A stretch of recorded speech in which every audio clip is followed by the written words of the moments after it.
So I'm on the BJJ Fanatics website, and I see 3 new videos by some guy named Thomas Radzinski. You familiar with that guy at all? Nope, absolutely not. No? Well, he's got some good stuff. Three brand new videos. They're getting amazing reviews, which is good to see as well. But you got to tell us about them real quick? Yeah, I had, you guys already know, but I had opportunity to go to Boston, shoot 3 more instructionals, 1 on butterfly hook, complete guide for butterfly hook, 2 wrap, lapel, and submit them, and 3 we have taking the back. It's particularly designed for guys for over 40 because there is no climbing involved. All the back takes are on the ground. Very, very full and effective system. So dip into it. I'm really hoping that this is going to help your jiu-jitsu and really take it to the next level. BJJfanatics.com. Just search ROZDZ. We have all had that situation where after class is when we want to ask a question. And Thomas, a lot of those questions you've already answered, right, at Ask a Black Belt. Yeah, it's another podcast that I'm running. It's on podcast, all podcast platforms, plus on YouTube. You can find it anywhere. Just search for my name. Search for Ask a Black Belt. At this point, over 100 episodes, different questions, jiu-jitsu, life-related, but something that everybody comes across, and often these questions sink in our mind, but we don't ask for whatever reason. So if that benefits you, go there, listen. It actually might help your jiu-jitsu, might help your life as well. And if you have any questions, find me on Instagram and drop me a line. I'll be happy to answer your question and mention your name during the episode.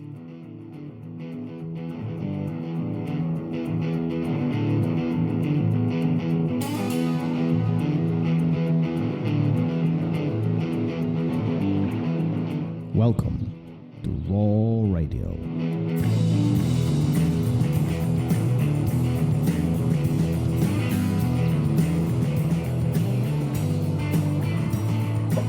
And we're live. Yo, hello. Man, the font on my laptop is so screwed up.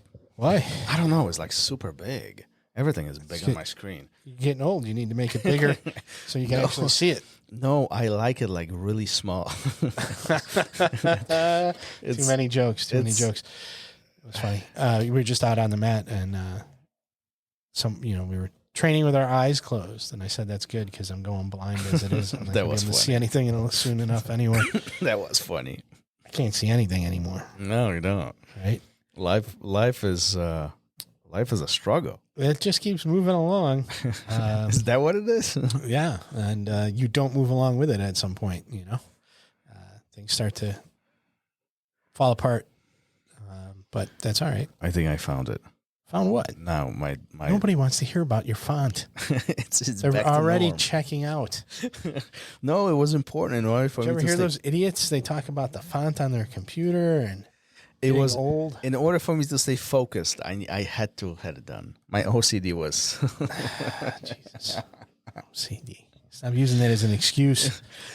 Listen, Being a pain. yeah, well, It one of the excuses things I do well. nothing. Yeah. What? We have some extra boxes here. Anyway, this This is episode falling is apart. Everything's falling. We're not This prepared episode- for this at all. This episode is going places. But anyhow, so we talked to Lucas. What a brilliant young jiu-jitsu practitioner stepping into a leadership role in Texas. But one of the things that he mentioned multiple times throughout the conversation was legacy. Mm-hmm. And we've had several Gracie Barra instructors on the show, and that's one of the big objectives behind the organization is to set legacy. But I'm curious, what are your thoughts on building legacy as individuals, as for you, as for what we do around here, at the academy, or perhaps others doing around? Like, what's your perspective on legacy as a phrase? I always think that what we do has like a ripple effect, and what we do affects people at a point where they might not even realize it yet. Right now, I'm just thinking about kids and my kids, right?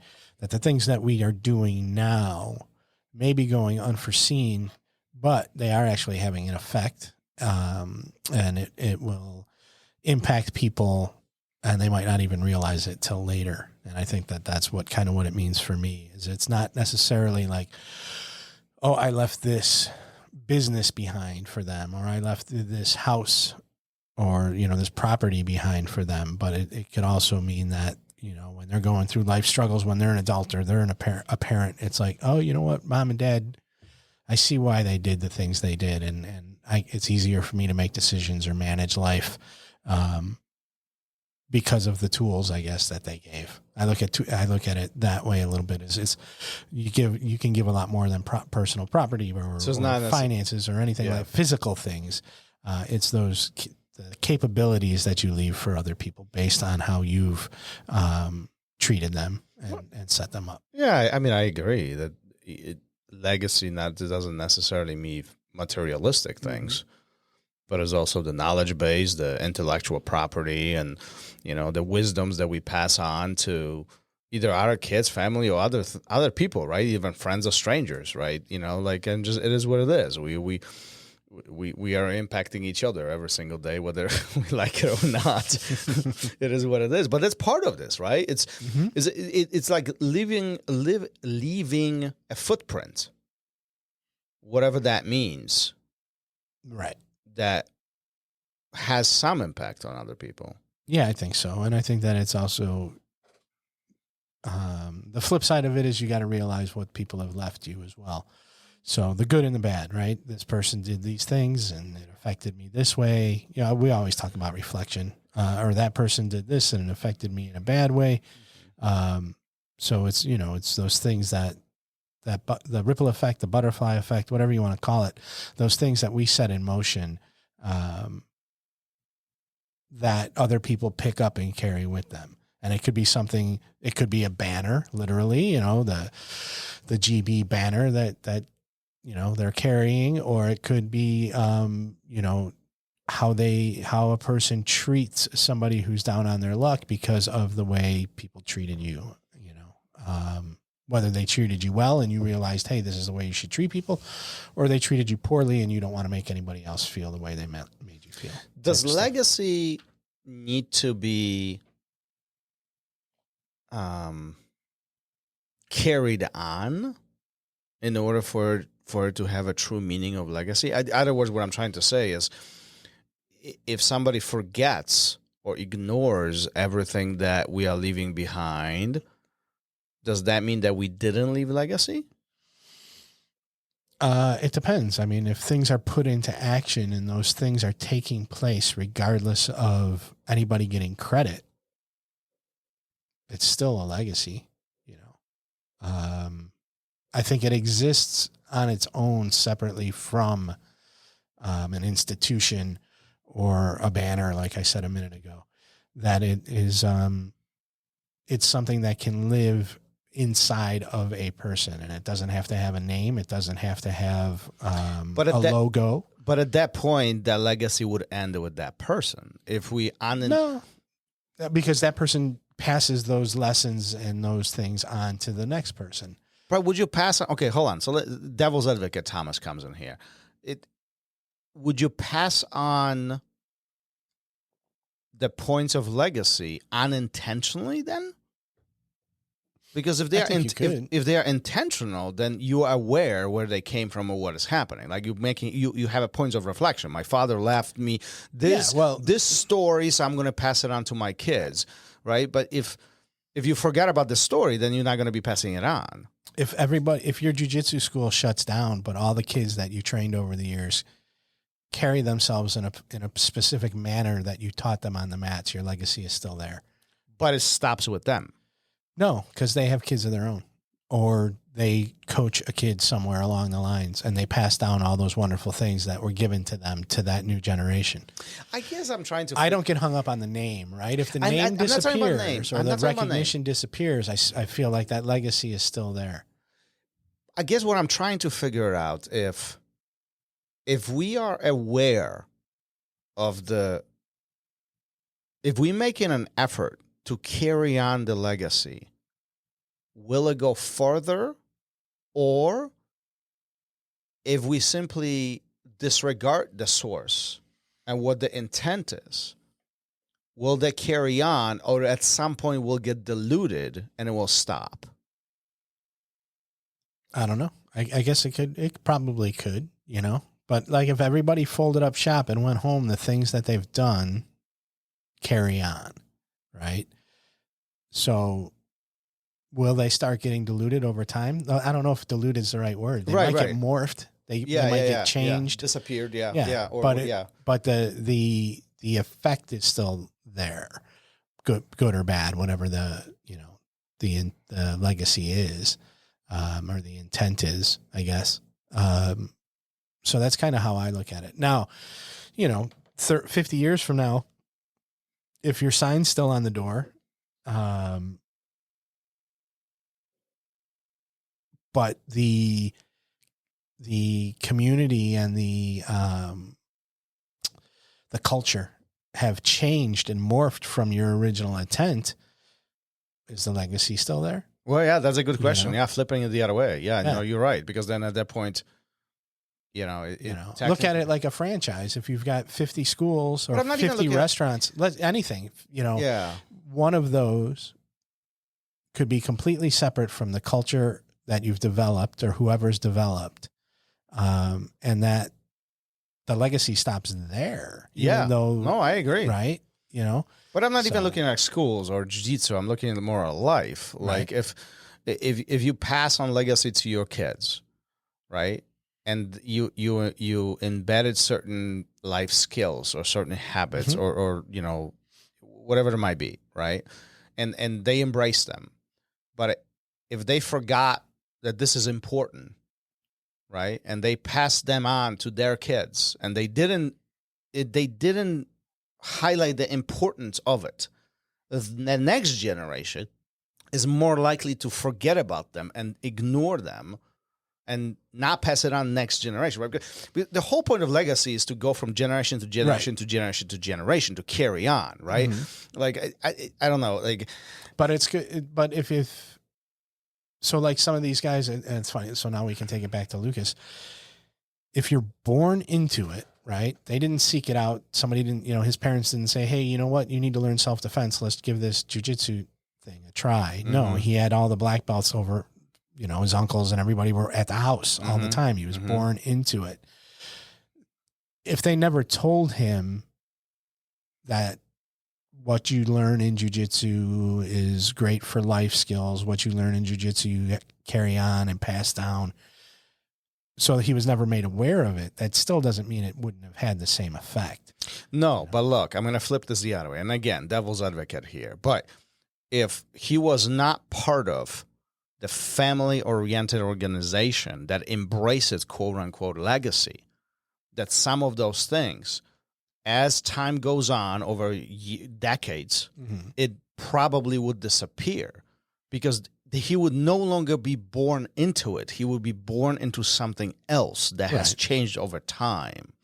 Right? So, like, going back to my original thought is, if we don't make an effort to carry on the legacy, whatever that is, to each of us, but if we don't make the effort to carry it on, likelihood of it dissolving at some point is higher than if we do make an effort. Yes, absolutely. Right? Yeah. And I think what I'm wondering then is like almost I don't want to say nature nurture, but if it becomes ingrained where it doesn't have to be thought about, it just happens naturally. It's organic. Yeah. Yes. Right? Because it's been passed down. Right? Yes. So let's, person A person A had to have it explained and told to them and reinforced over and over and over again because the person that was doing that for them didn't have that, right? They didn't have that.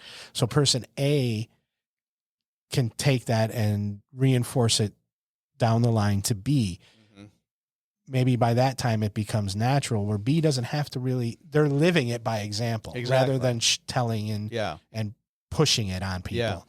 So the person C then just picks it up naturally. And so it doesn't maybe get diluted, but you don't have to be, quite as upfront about it. Yeah. Or Yeah. It's just vocal. part of it. Yeah, It's part just of it, becomes right? part of the. Yeah, it's almost like the traditions that get carried on. Are we just from- talking about culture? Like, I mean, it Yeah, it becomes part. is. It becomes part of the Community. culture and community, Yeah. and you don't have to really until somebody does something outside of it or against it, or doesn't represent it. Then maybe you need to. Well, even bring it up. even look at like traditions that carry on from from generation to generation. I don't know. First one that comes to my mind, Thanksgiving. Mhm. If a family stopped talking about Thanksgiving and ignored everything that's happening around that time, probably the next generation didn't even know what Thanksgiving is. Right.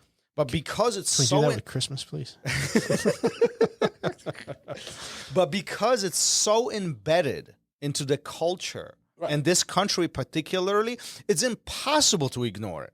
Even if you don't celebrate it, you can't ignore it. It's everywhere. You can't avoid it. You can't avoid it. It's everywhere. And as a result of that, by default, everybody kind of adopts it. Right. And at some point, the first generation of the Thanksgiving dinner had to be taught, this is what we're going to do. And it will carry on from year to year to year.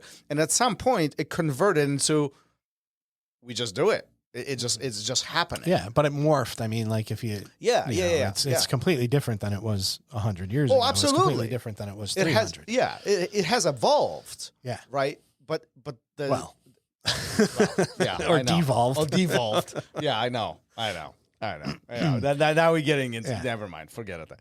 But bad example. But you know what I mean. Yeah,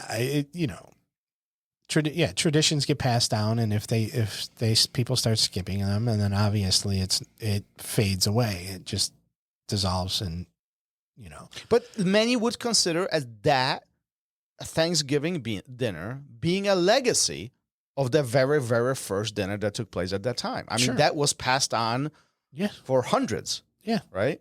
Yeah, I guess. I don't know, it's getting convoluted, but it is. That's what. But I do. Yeah, that's what's great about this, right? Yeah. But I think that really it's done in the deeds. It's not done in the logos in the the logos, the manifesto or the mission statement. It's done. Do as I do. Not do as I say. I think those things like logos, manifestos, and mission statements and all that make it easier to carry it on and execute some of those underlining motions. Yeah, or it can also morph it. It can undermine it. It can It can corrupt it. Even, right. Listen, if it's in your face, you will see it. Like that I think that's the motto behind it. It's a more of a marketing approach to it, more than anything else. Yeah. And that allows, if done correctly, to carry on that torch every single generation. Mm-hmm. You know what I mean? I mean, it's just a simple, like even now, I said torch and the Olympics came to my mind, but there's another one. Like it's that legacy of that flame at the Olympics being lit up every 4 years, and think about it. That is in a sense of legacy. If they stop doing this, our kids wouldn't know what the hell is happening. They wouldn't know that anything like that existed. Right. So It's like, I'm more than thinking about is there is a fine line between legacy and tradition, right? Yeah, it's there. There's a correlation. They run parallel, but I just think that really it's for me, right? That's how after we talked about your font, you asked me how it was for me, and I always think that it's much more about the community and the culture than it is about tradition, I think, because I think the tradition is the superficial aspect of it. How many families get together every Thanksgiving because that's what tradition states that they do, and they can't stand to be in the same room with each other. They can't wait to get out of there, So to me, at that point, it's like screw Thanksgiving. If I was involved in that situation, I mean, that definitely. But I gotta be there. Now, if you make me want to be there because I want to be with the people and the fun time and the conversation, and that turkey is secondary, then that's, to me, is more important. That's the real stuff. Yeah. Well, this is what, it separates the culture versus, making people do things. Dragged. Goddamn. That's coming up down the pipe. Just a couple more months. Yep. Oh, No, I love everybody. the cranky time of Gary is coming. I can't wait for those stories. It's every year. I can't tell those on the air. Well, I guess I could. Nobody You in could. my family listens, but the word can get out. We'll get to that. Yeah. All right. All right, let's Before wrap it I up. get myself in trouble. Good one. Later. Bye. Thank you for listening to Raw Radio. If you enjoyed the show, don't forget to leave us a review and help us make the show even more amazing. For future episodes, check out our website and follow us on all major podcast platforms. Take care.